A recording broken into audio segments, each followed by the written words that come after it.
Replace the wire rope. Lift the counterweight head and secure it with the pin.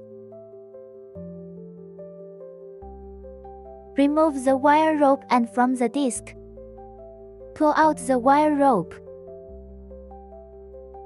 Remove the other end of the wire rope from the disc. Secure the wire rope end to the disc.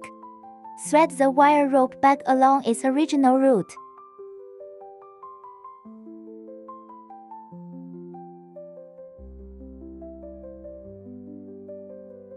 Secure the other end of the wire rope.